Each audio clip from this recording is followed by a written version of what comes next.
Aos amigos da Sistec, um forte abraço. Eu sou Kleber Duval, chegando para levar até vocês, a partir de agora, informação com credibilidade, em mais um TJS. Vamos então às nossas manchetes. Veículos clonados e carga de cigarro roubada. Polícia prende 4 pessoas na MG 425. Teófilo Otoni, ainda em estado de emergência. Confira o balanço atualizado da tempestade de granizo na cidade. Algumas ruas da cidade estão sem energia elétrica porque árvores caíram nas fiações e por isso há necessidade de interrompimento dessa energia para que essas árvores sejam retiradas. Bandidos são presos em cidade do Vale do Jequitinhonha quando planejavam sequestrar gerente de banco. Quase 4 mil pinos de cocaína e mais de 2 mil buchas de maconha apreendidos em Teófilo Otoni. Jovem preso em Ipaba com revólver e objetos furtados teve pai e irmão assassinados por envolvimento com crime. E veja também, antigo prédio da Cooperativa de Leite de Caratinga começa a ser demolido. A empresa marcou época na cidade. Estes e outros assuntos no TJS que está começando.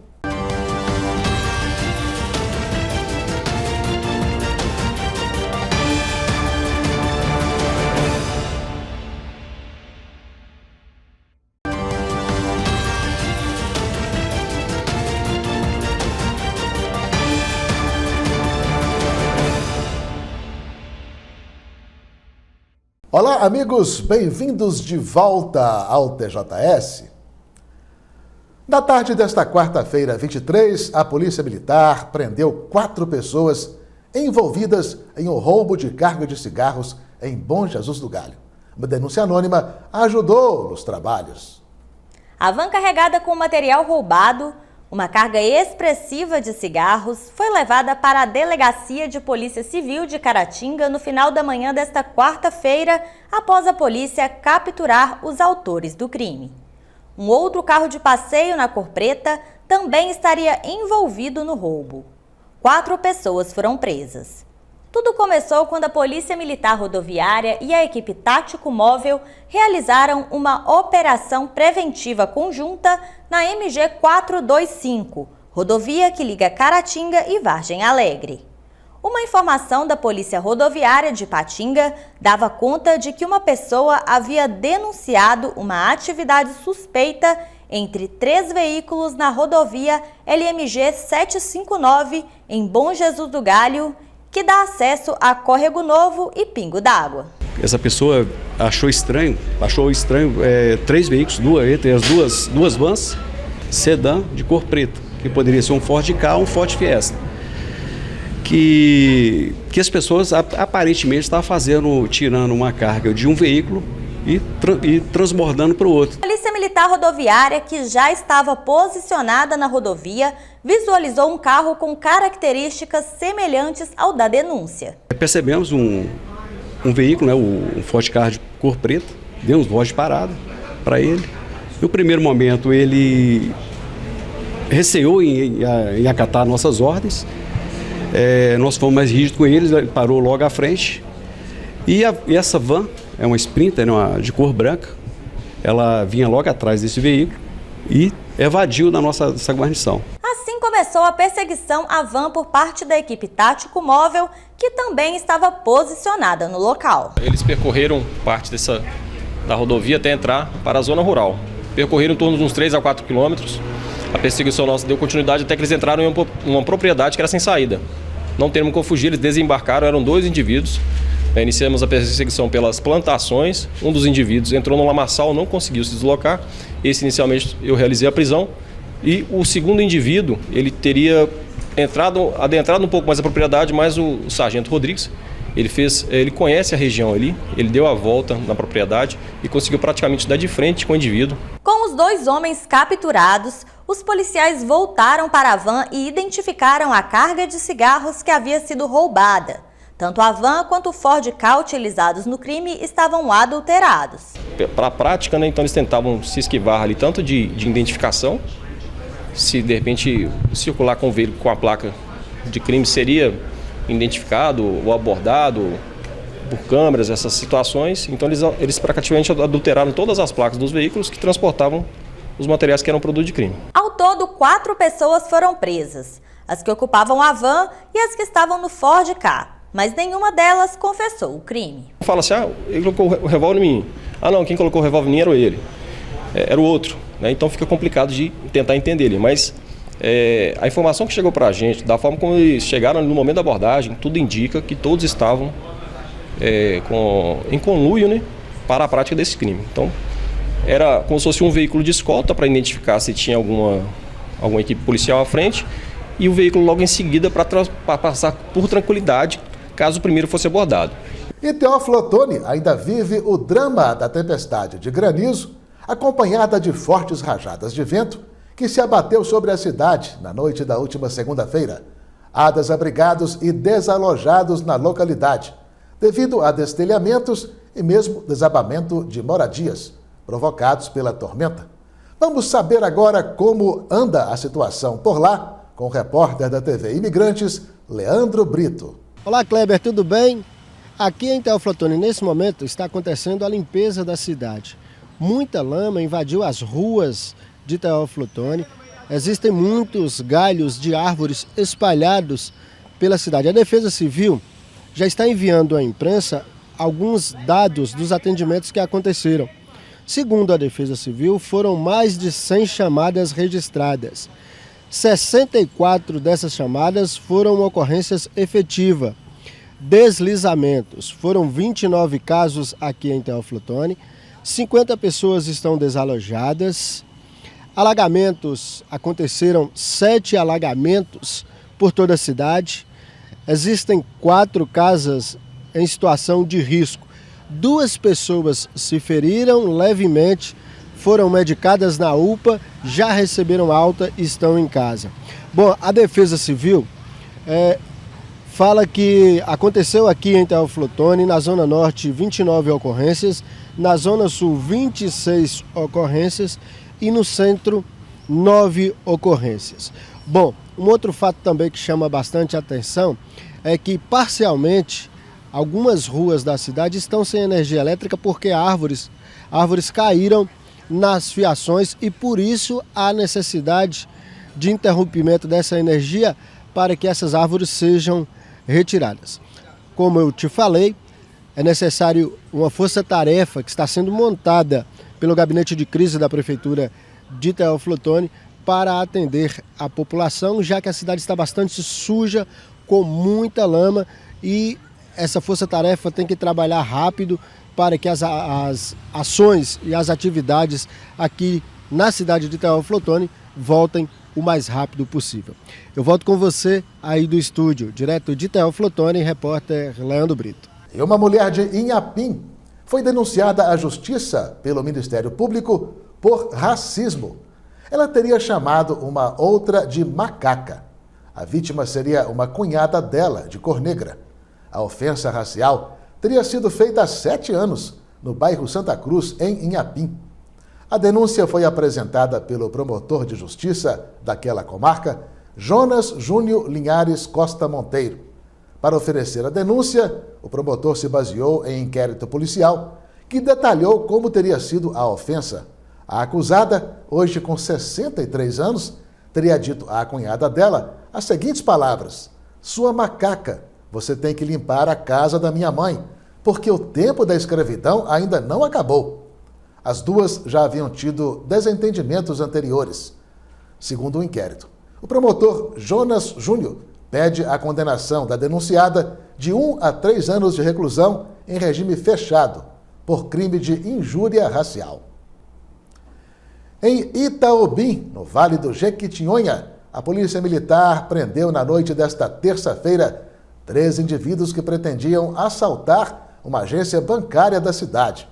Os homens invadiram a casa do gerente do banco, mas a mãe dele conseguiu se refugiar no banheiro e chamar a PM. Rapidamente, os agentes chegaram à residência e conseguiram surpreender os bandidos escondidos no quintal de uma moradia vizinha, para onde haviam fugido. Eles confessaram que planejavam manter o gerente e a família dele sequestrados enquanto roubavam o banco. Com os criminosos, um deles de Governador Valadares, foram apreendidas 3 armas de fogo, munições e fitas adesivas que pretendiam usar para amordaçar as vítimas. Um outro integrante do grupo, que estava em um carro, conseguiu fugir. Veja a seguir, saiba quais são os criminosos mais procurados e perigosos de Minas Gerais.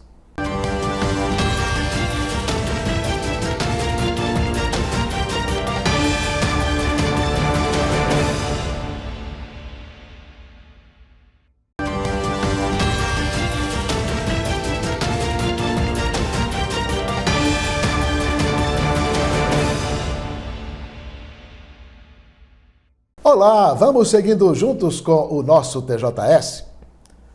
Foi divulgada nesta quarta-feira a lista dos criminosos mais procurados e perigosos de Minas Gerais. São 12 foragidos considerados de alta periculosidade, envolvidos nos mais diversos crimes, desde assassinato de policiais até tráfico de drogas e assaltos a caixas eletrônicos. Saiba agora quem são os mais procurados. Ângelo Gonçalves de Miranda Filho, idade 41 anos. Crimes: homicídio, extorsão, associação ao tráfico e porte ilegal de arma. Possui mandado de prisão em aberto e condenação superior a 26 anos de prisão. Envolvido com a mercância ilícita de drogas e criminalidade violenta na cidade de Teófilo Otoni, no Vale do Mucuri, e na região metropolitana de Belo Horizonte. David Benedito Santos Neto, idade 29 anos. Crimes: tráfico de drogas e homicídio. Tem mandado de prisão em aberto e condenação superior a 5 anos de prisão. Exerce liderança entre integrantes de facção criminosa do Rio de Janeiro, atuante na cidade de Andrelândia, Minas Gerais e região. Eberton Salles Moraes, idade 39 anos. Crimes: tráfico de drogas, porte ilegal de arma e corrupção ativa. Tem mandado de prisão em aberto e condenação superior a 8 anos de prisão. Possui atuação em Três Corações, no sul de Minas, e em alguns municípios de São Paulo. Eduardo Lourenço Marques, idade 30 anos. Crimes: porte ilegal de armas de fogo, tráfico de drogas e uso de documentação falsa. Possui mandado de prisão em aberto e condenação superior a 10 anos de prisão. É líder da organização criminosa atuante em Manhuaçu, na Zona da Mata. Felipe Augusto Rodrigues Silva, idade 25 anos. Crimes: homicídio qualificado, roubo, adulteração de veículo e corrupção de menores. Possui mandado de prisão em aberto e condenação superior a 45 anos de prisão, com pena remanescente de mais de 38 anos. Em 2016, Felipe e outros suspeitos roubaram e assassinaram um policial militar. Estaria atuando no tráfico ilícito de drogas na região de Sete Lagoas, na Grande BH. Gilcimar da Silva, idade 43 anos. Crimes: criação de milícia privada, extorsão, latrocínio e roubo. Condenação superior a 73 anos de prisão. Gilcimar já praticou diversos crimes contra o patrimônio, inclusive roubo a banco. Veja daqui a pouco o restante da relação de criminosos mais procurados de Minas Gerais. Uma grande apreensão de drogas ocorreu nesta terça-feira em Teófilo Otoni, no Vale do Mucuri, feita pela Polícia Militar. Foram quase 4.000 pinos de cocaína e mais de 2.000 buchas de maconha. Voltamos a chamar de Teófilo Otoni o repórter Leandro Brito, da TV Imigrantes. A Polícia Militar de Teófilo Otoni apreendeu no bairro Palmeiras, que fica na zona norte da cidade, uma quantidade considerável de drogas. Nós conversamos com o Tenente Oliveira e ele falou como foi os trabalhos dos policiais militares e a apreensão dessa droga. Foi o trabalho de inteligência da Polícia Militar que direcionou a realização dessa operação no local onde foram apreendidos esses entorpecentes. A operação de saturação na nossa cidade, e no decorrer dessa operação, uma incursão da equipe tático móvel resultou na apreensão de diversos entorpecentes, uma quantidade muito grande de entorpecentes na área norte da nossa cidade. Pela quantidade de entorpecentes apreendidos no local, presume-se que essa droga ela seria distribuída ao restante da cidade. O trabalho continua, a Polícia Militar continua no local da apreensão, realizando buscas pelos proprietários desses entorpecentes, com o intuito de prendê-los e conduzi-los à delegacia. Segundo a polícia, a droga apreendida está avaliada em aproximadamente R$200 mil, entre cocaína e maconha. Todo o material apreendido foi levado para a sede do 19º Batalhão de Polícia Militar aqui da cidade e encaminhado para a Delegacia de Polícia Civil. De Teófilo Toni, repórter Leandro Brito. Um jovem de 19 anos foi preso no distrito de Vale Verde, em Ipaba, no Vale do Aço, nesta terça-feira. Na casa dele, a polícia militar apreendeu um revólver que o autor havia dispensado no quintal, munições e objetos furtados recentemente, um refletor, 4 suportes de refletor e uma bomba para retirar água de poços artesianos. O rapaz, que foi preso durante patrulhamento da polícia no distrito, teve um irmão adolescente assassinado a tiros no último dia 14, também no Vale Verde. O pai dele também morreu assassinado em Conselheiro Pena. Ambos eram envolvidos em atividades criminosas. Um jovem de 23 anos foi preso nesta terça-feira na vizinha Bom Jesus do Galho, após ter colocado fogo em uma motocicleta da Polícia Militar local. O veículo foi incendiado próximo à sede do pelotão. Durante o dia, o rapaz estava sendo vigiado pela polícia, porque desconfiava-se que ele pretendia praticar um assassinato na cidade. As imagens mostram um morador usando uma mangueira para apagar as chamas na motocicleta que pertence à PM. O fato aconteceu próximo ao quartel da Polícia Militar em Bom Jesus do Galho nesta terça-feira. O fogo foi premeditado. No momento em que o autor incendiava a motocicleta, a Polícia Rodoviária Federal estava passando pelo local. O autor que jogou fogo na moto seria um cidadão de blusa rosa e bermuda branco. E a Polícia Rodoviária, que estava chegando no quartel da Polícia Militar no momento, estava perseguindo ele no encalço dele. Fomos em apoio à Polícia Rodoviária, que estava dentro da cidade, prestar esse apoio. E a informação que nós tivemos na hora, né, os militares da Rodoviária Estadual nos disseram, é que o autor naquele momento tinha embranhado, né, por um pasto que acessava umas plantações de eucalipto. As polícias de Caratinga e de Pingo d'Água foram acionadas para darem suporte na ocorrência. Uma grande parte do efetivo de Bom Jesus do Galho também foi escalado. O autor foi preso na manhã desta quarta-feira. Fechamos, né, todos os pontos e trilhas que o autor poderia utilizar para poder fugir, né? E ali nós fomos mantendo, né, esse cerco nessa região, e até que chegou para nós as informações de localização do autor, que ele teria na casa de um amigo, né? Gastamos um tempo para identificar quem era esse amigo, né? Identificamos, fomos à residência. Quando nós chegamos à residência, esse amigo dele confidenciou, né, que há aproximadamente 30 minutos atrás, isso já era 23 horas, por volta de 30 minutos atrás ele já tinha saído, chegou em casa, pediu suporte para o amigo dele, né, relatou o que tinha feito, né?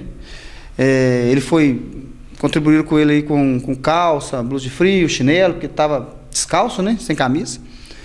E nesse processo aí de convencimento, porque agora o local de cerco estava bem menor, porque ele estava próximo à casa do amigo, né, nesse processo de convencimento a gente conseguimos convencer o autor aí a se entregar à Polícia Militar e assim foi feito. Ele se entregou à Polícia Militar, ele foi encaminhado para o hospital para verificar a situação física e clínica dele. O autor de 23 anos estava sendo monitorado pela polícia há aproximadamente um mês, pois desconfiava-se que ele tinha planos de matar alguém na cidade. Aproximadamente uns 50 dias atrás, nós recebemos notícia que o autor dessa ocorrência de hoje, ele tinha a intenção de arrumar uma arma de fogo para tentar contra a vida de um desafeto, lá na região do quartel do Sacramento. E nós tivemos 3 furtos de motocicleta em Bom Jesus e citaram ele como possível suspeito, né? As informações que eram informações sérias, passamos o nosso foco era identificá-lo e passar a monitorar para verificar a situação dessas informações. Na mesma época, final do mês de junho, ele foi identificado, foi exposto para ele qual que era o trabalho da Polícia Militar naquele momento, e a partir de então ele passou a ser monitorado, né? Na data do fato de ontem, né, que ele colocou fogo na moto, ele foi abordado pela equipe da Polícia Militar, né, e ele mesmo solicitou essa abordagem, né? Ele fez um sinal para a viatura parou e atendeu ele. Porque ele queria conversar com a viatura para falar que estava insatisfeito com o monitoramento da Polícia Militar contra a pessoa dele. Segundo a polícia, o jovem pode ter usado gasolina para incendiar a moto da PM. A perita, né, recolheu no local, próximo à motocicleta, 1 galão de 5 litros, aqueles normalmente utilizados para carregar água sanitária, né? E tinha um odor, né, semelhante à gasolina. Tinha uma mochila com um boné a laranja, né? Normalmente utilizado por aqueles funcionários que trabalham nas manutenções da MG 329, e ele estava trabalhando nessa empresa. E ele confirma, inclusive, que a mochila era dele, né? A moto que foi queimada era nova. Ela tinha sido recebida pela PM de Bom Jesus do Galho há menos de um mês. O jovem que a incendiou foi preso em flagrante e será encaminhado ao sistema judiciário. Essa motocicleta lá, ela serviria, por exemplo, para poder apoiar no PROERD, policiamento escolar, que são os policiamentos que normalmente se fazem de forma unitária, né? Novo, zero, que chegou para a cidade, né? Que serve à comunidade, foi utilizado em Revés do Belém uma semana atrás, esse recurso. Não teve perda total, carenagens, cabos, né? E Deus abençoe que a gente vai ter condições de recuperar e colocar lá em pronto atendimento novamente. E foi sepultado nesta quarta-feira em Caratinga, Jairo da Silveira Matos, evangélico fervoroso, integrante da Igreja Adventista dos Santos dos Últimos Dias local. Jairo era figura muito conhecida e bastante querida na cidade, por sua simpatia e por ser adepto de uma boa conversa. Recentemente, ele havia perdido o irmão Jaider, de quem era inseparável. A família enlutada, os sinceros pêsames do Sistema Caratinga de Comunicação. E vamos saber agora como ficará o tempo em Caratinga região nesta quinta-feira.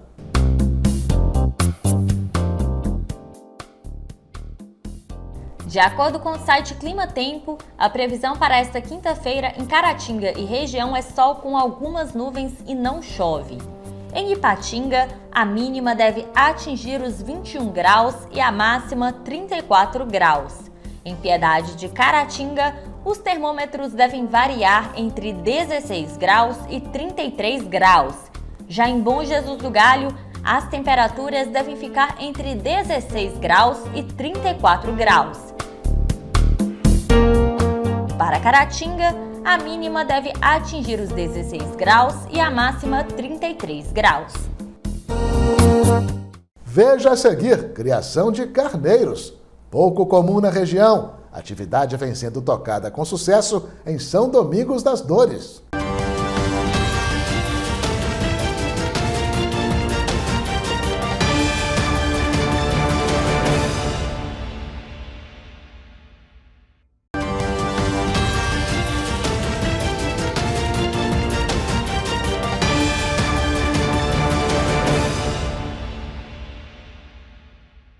Geralmente, ela é feita em lugares mais frios, onde, acredita-se, os animais adaptam-se melhor. Mas a criação de carneiros também começa a ser vista na região como uma boa alternativa de renda. É nessa atividade que está apostando um empreendedor de São Domingos das Dores. O repórter regional Diocésar Mendonça mostra. Hoje nós estamos aqui em São Domingo das Dores. Viemos conhecer de perto a criação de carneiros e ovelhas aqui na Fazenda Três Anas. O crescimento da ovinocultura de corte tem sido impulsionado pelo elevado potencial do mercado consumidor e pela crescente aceitação da carne de cordeiro. O Brasil, porém, não dispõe de produção suficiente para atender a própria demanda, aumentando assim a importação de ovinos vivos, carcaças e carne congelada ou refrigerada. Estou aqui com Sérgio de Carvalho, ele que é o autor desse grande projeto aqui em São Domingo das Dores, que é a Baia 3 Anas. Sérgio, é curioso isso aqui, quem passa e olha para cá já fica assim atraído por essa instalação aqui. De onde surgiu essa ideia? É uma região de café, né? E onde surgiu essa ideia de fazer aqui a criação de ovinocultura, de ovelhas e carneiros? Essa ideia já vem de longe, desde 2002. Isso aqui era uma área isolada, né? Era só vegetação, né? Ao longo do córrego. Certo. Então era uma área que, para você manter limpa, para embelezar a chegada da casa, eu tinha que investir alguma coisa, gastar, pagar a mão de obra. Daí surgiu a ideia. Aí eu falei assim, por que gastar só para beleza e não ter também um retorno, alguma coisa que dê retorno? Então eu pensei em pequenos animais, né? O gado aqui não dava, a área é pequena, são 5,5 hectares. Eu comecei com ovinos, na época. Aí, como as coisas não chegou ao ponto que eu imaginava, eu parei. Sempre mexi com café. Sempre, a vida inteira, mexi com café. Tudo que você vai de pastagem era café. Você via muitas baias como a sua, para te inspirar? Não. Eu não seguia muito, mas eu via assim que era para pequenas propriedades, seria um animal adequado para as pequenas áreas, né, vamos dizer assim. Então eu imaginei, por que não ovelhas? Pensei, cabrito eu nunca gostei. Tem uma diferença da ovelha para o cabrito? Bem, o cabrito, para começar a instalação mais reforçada. Tem que ser uma instalação muito mais adequada. Aqui esse animal é igual, você pode fazer igual você vê minhas baias aqui, é normal, como se fosse para qualquer outro tipo de animais ruminantes. Sim. Aí o clima. Todo mundo fala, mas o clima aqui não é apropriado. Mano, não era. Pois é, não é. Frio demais. Está sendo foi uma novidade. Uma novidade. Até para mim, que você vai adaptando. Sim. Adaptando animais. Da mesma forma, eu fui para o Canadá, eu adaptei com frio. E lá que eu amadureci a minha ideia de mexer com ovinos aqui de novo. Com o consumo em açougues, grandes restaurantes e churrascarias, a carne de cordeiro, como produto nobre, tem o seu mercado estabelecido em grandes centros, garantindo um valor agregado que sustenta toda a cadeia da produção. Olha aí, pelo menos 789 cidades mineiras estão em alerta por conta de uma forte onda de calor que atinge várias regiões do país. Os perigos à saúde vão de uma desidratação à hipertermia, que pode levar à morte. Os riscos estão em um comunicado do Instituto Nacional de Meteorologia, o INMET, divulgado nesta quarta-feira, 23. O alerta permanece pelo menos até sexta-feira. De acordo com o aviso, os termômetros devem ficar até 5 graus acima da média histórica. Caratinga e outras localidades do Vale do Rio Doce, Vale do Aço e Zona da Mata estão na lista das cidades mais encaloradas.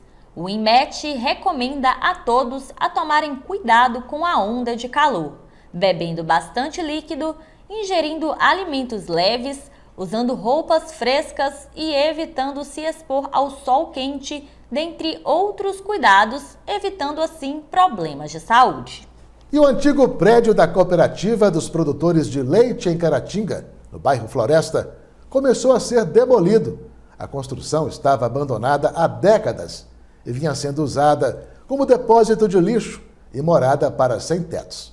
A área, de 2.475 metros quadrados, tinha preço estipulado em R$1,5 milhão, mas foi arrematada em leilão no último mês de abril por R$760 mil pela empresa MM Consultoria Mercadológica Limitada. Não se sabe ainda que destino será dado ao terreno.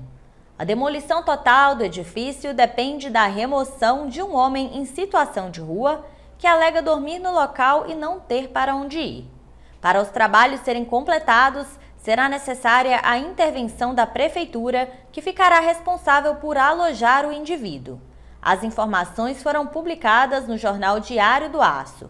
A cooperativa de leite atuou durante muitos anos em Caratinga, sendo à época a principal fornecedora do produto à população. Bom, e como prometido, confira agora o restante da relação de criminosos mais perigosos e procurados de Minas Gerais. A lista foi repassada à imprensa de todo o estado pela Secretaria de Segurança Pública de Minas. Jackson Conceição da Silva, idade 52 anos. Crimes: homicídio, roubo e porte ilegal de arma de fogo. Possui 2 mandados de prisão em aberto e condenação superior a 39 anos de prisão. Jackson é envolvido com o tráfico de drogas em Belo Horizonte. Marcelo Jaime Gonçalves, idade 40 anos. Crimes: homicídio e tráfico ilícito de drogas. Possui mandado de prisão em aberto e condenação superior a 53 anos de prisão, com pena remanescente de mais de 32 anos. É líder de organização criminosa na região metropolitana de Belo Horizonte. Roberto Carlos Paranhos, idade 34 anos. Crimes: homicídio qualificado, roubo, furto qualificado, uso de documento falso e porte ilegal de arma. Possui mandado de prisão em aberto e condenação superior a 71 anos de prisão. Atuante em municípios do Alto do Jequitinhonha, indivíduo violento, agressivo e perigoso. Possui histórico de enfrentamento às forças policiais e tentou matar policiais nos anos de 2010 e 2011. Rogério Soares de Oliveira, idade 52 anos, crimes: latrocínio. Possui mandado de prisão em aberto, fuga em aberto e condenação de 20 anos de prisão, com pena remanescente superior a 15 anos. Sony Clay Dutra, idade 41 anos. Crimes: tráfico de drogas e associação ao tráfico. Tem mandado de prisão em aberto e condenação superior a 11 anos de prisão. É um dos principais traficantes internacionais de drogas. O grupo criminoso, liderado por ele, atuou em diversas cidades mineiras, mantendo conexão com outras organizações criminosas também do Paraguai. Wesley Militão da Silva, idade 26 anos. Crimes: homicídio e roubo. Tem 4 mandados de prisão em aberto e condenação superior a 13 anos de prisão. É líder de organização criminosa atuante em Juiz de Fora, na Zona da Mata. Envolvido com o tráfico ilícito de drogas e crimes violentos. Possui ligações com o crime no Rio de Janeiro. Em Itinga, no Vale do Jequitinhonha, um homem de 28 anos foi executado a tiros por não ter pagado uma dívida de drogas. O crime ocorreu nesta terça-feira.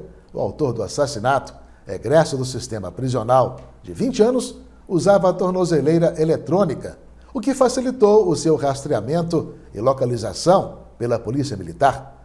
Ao ser preso, ele disse ter sido enviado para matar o jovem por um chefe do tráfico de Itinga, pois a vítima havia ficado devendo a ele dinheiro proveniente desse comércio ilegal.